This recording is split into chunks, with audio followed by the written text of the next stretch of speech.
أعوذ بالله من الشيطان الرجيم. بسم الله الرحمن الرحيم. قال يا آدم أنبئهم بأسمائهم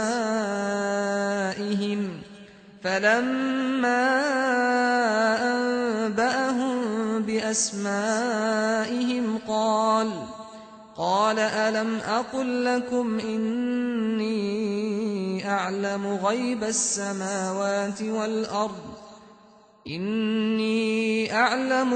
السماوات والأرض وأعلم ما تبدون وما كنتم تكتمون.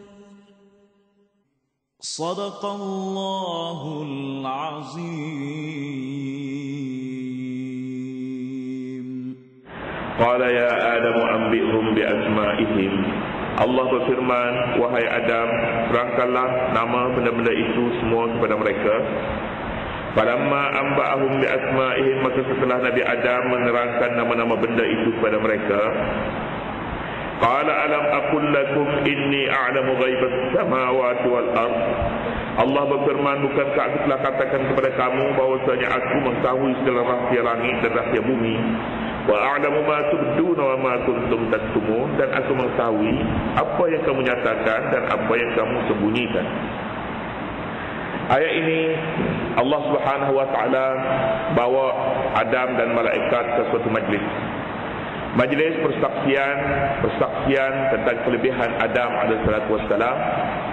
Dan Adam seperti mana yang kita baca dahulu telah pun diajar kepadanya nama-nama benda, ataupun nama-nama ini maksudnya iaitulah hakikat kegunaan sesuatu perkara.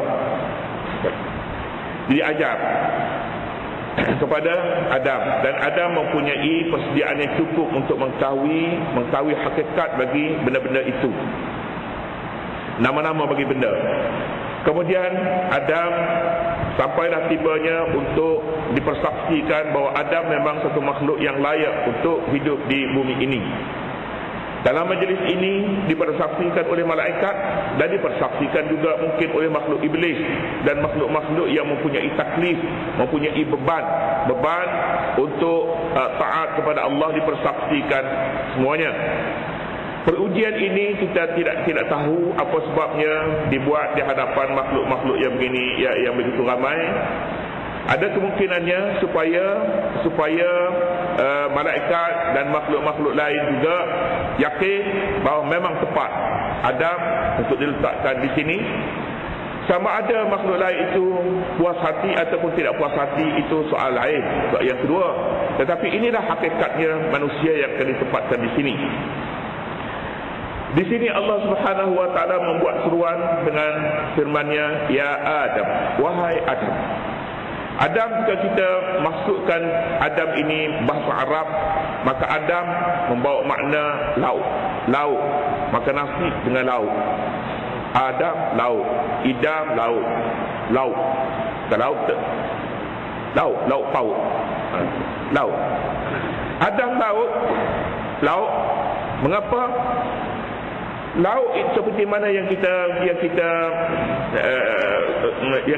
sedar, yang kita tahu bahawa dia berfungsi untuk menyelerakan makan. Nasi saja tak boleh telan. Ada lauk dia boleh telan, terus pergi sebab dia ada lauk. Tak ada lauk, nasi saja, roti saja orang buang. Mau lauk. Lauk ini kita tahu dia bermacam-macam. Dia ada pedas, ada tawar, ada masin, ada lauk yang ada tulang, ada tak ada tulang, macam. Rupa-rupanya makhluk Adam ini dia macam tu. Dia tak serupa ni makhluk yang ramai-ramai yang nak cucu Adam ni. Dia ada mukmin, ada salih, ada kafir, ada fasik, ada bermacam-macam. Dia macam lauk juga. Dia ada hak pedas, ada hak manis, ada. Lebih kurangnya begitulah. Kalau Adam itu bermakna datangnya daripada bahasa Arab yang bermakna lauk. Adamah lauk. Kalau dia mempunyai makna lain lagi pun mungkin juga. Adim maknanya kulit, idam maknanya laut. Betul laut pauk. Gitu. Katanya, wahai Adam, ambilhum bi asma'ihim, terangkanlah nama-nama benda itu semua kepada mereka. Dalam satu majlis interview lah mungkin, Adam, cuba kamu cakapkan nama benda-benda, kegunaan benda-benda ini kegunaannya untuk apa dia punya lambang bagaimana, semua sekali dipertanyakan oleh Allah Subhanahu wa taala. Yang disebut di sini hanya nama-nama saja. Kita sebutnya semalam, nama-nama itu bukan maknanya nama mangkuk pinggang, peralatan-peralatan rumah, buah-buah, bukan nama itu. Tetapi hakikat nama dan kegunaannya, nama itu diberi bagi kesesuaian dengan bahan yang ada.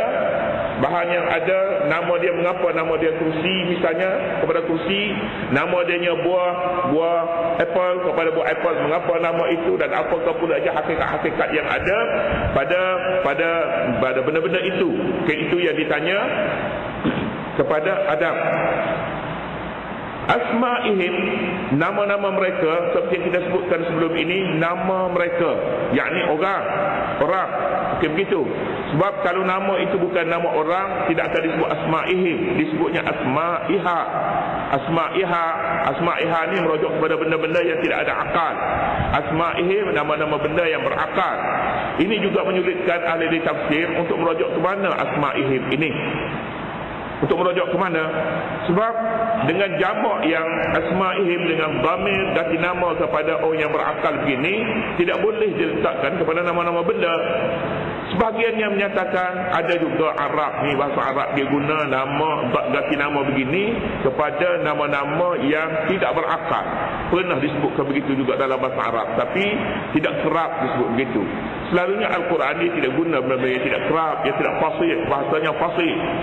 Dalam Quran satu lagi diguna tempat misalnya ra'aituhum li sajidi.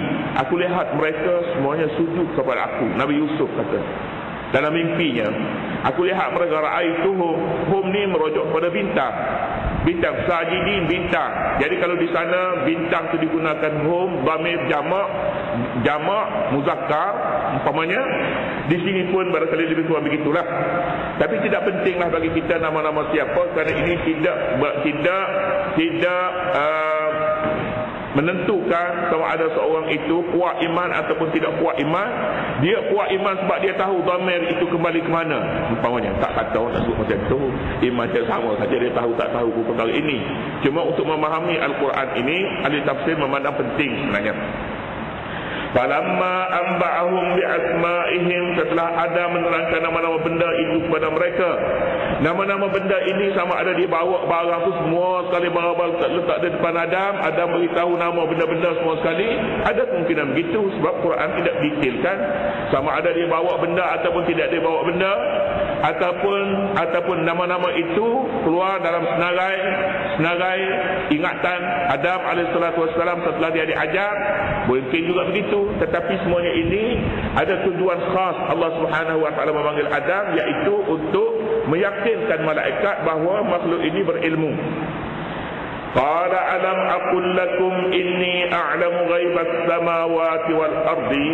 Berkata firman Allah, bukankah aku sudah cakap kepada kamu, sesungguhnya aku mengetahui segala rahsia langit dan rahsia bumi. Bila Adam telah beritahu semuanya itu, Allah berfirman, hai malaikat, bukan aku dah cakap kepada kamu bahawa aku mengetahui rahsia langit dan bumi. Apa yang kamu ketahui, Adam diciptakan daripada tanah, dilengkapkan dengan nafsu dan akal, bahan-bahan makanannya daripada bumi. Maka kamu mengetahui bahawa makhluk yang seumpama ini, makhluk ini suka membuat musnah di bumi, suka berperang, suka bermusuh antara satu dengan lain. Itu yang kamu tahu. Itu sebahagian daripadanya yang kamu tahu. Tetapi aku mengetahui segala-gala rahsia yang ada di langit dan bumi. Inilah rahsianya. Rahsianya iaitulah manusia yang dijadikan daripada bahan-bahan yang ada di bumi, makanannya di bumi. Dia membesar, dia melalui proses-proses umur daripada kanak-kanak hingga remaja, hingga tua, hingga seterusnya. Makhluk yang seumpama ini ilmunya juga turut seperti usianya juga. Jika usianya berubah-ubah, maka ilmunya juga berubah-ubah.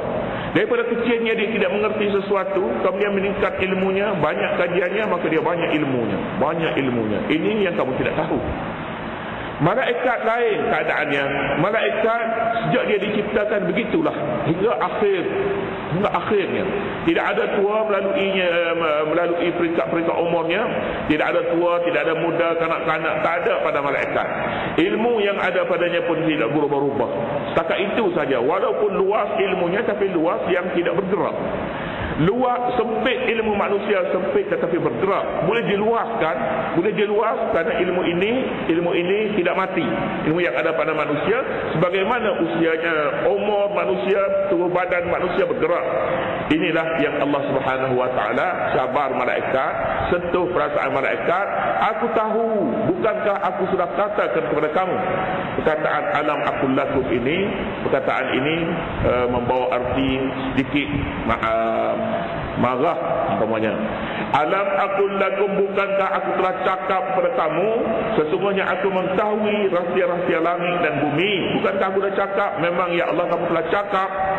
Wa a'lamu ma tubduna wa ma kuntum taktumun, dan aku juga mengetahui apa yang kamu nyatakan dahulu. Kamu kata ini makhluk manusia ini dia suka membuat musnah di muka bumi, dia suka berperang, menumpahkan darah. Aku tahu perkara itu memang menumpahkan darah. Memang manusia itu suka berperang sama sendiri. Memang manusia membuat kerosakan di muka bumi. Tetapi di sebalik kerosakan itu, dia juga membina. Dia juga dengan sebab ada nafsu untuk berperang, untuk memusnahkan sesuatu, untuk membuat kerosakan. Menerusi ilmu ini juga dia dapat membina dan dia dapat jadi khalifah di bumi ini.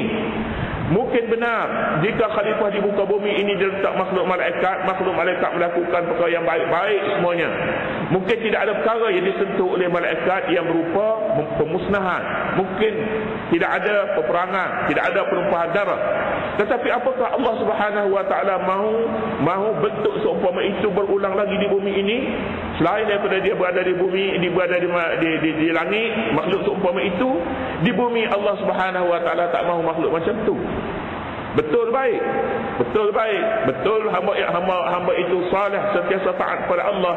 Tetapi Allah tidak mengambil apa-apa daripada kesalehan itu. Allah juga tidak rugi apa-apa daripada di sebalik kekufuran manusia. Tetapi Allah mempunyai iradatnya sendiri. Sebahagian daripada iradat Allah itu diketahui oleh manusia, tapi lebih banyak lagi yang tidak diketahui oleh manusia. Malaikat dinasihatkan di sini. Inni a'lamu ghaibas samawati wal ardi wa a'lamu ma tubdun. Aku mengetahui apa yang kamu sembunyikan. Yang kamu sembunyikan itu nanti musnahlah bumi kerana ada makhluk manusia. Sebenarnya di sebalik kemusnahan peperangan itu kita sebut sebelum ini, di antaranya jihad. Peperangan itu atas nama jihad. Jihad bukan untuk memusnah, tetapi untuk menghidupkan generasi demi generasi yang akan datang. Habis musnah satu generasi akibat peperangan, tetapi selepas itu generasi yang lain akan selamat disebabkan adanya jihad sebelum mereka. Wa ma kuntum taktumun, dan aku mengetahui juga apa yang kamu sembunyikan. Ini menunjukkan bahawa malaikat tidak berpuas hati di atas keputusan yang dibuat Allah Subhanahu wa taala itu. Allah firman, a'lamu ma tubdun, aku tahu apa yang kamu lahir dan apa yang kamu sembunyikan. Artinya malaikat menyembunyikan sesuatu. Dia tak jawab lagi pada ketika ini.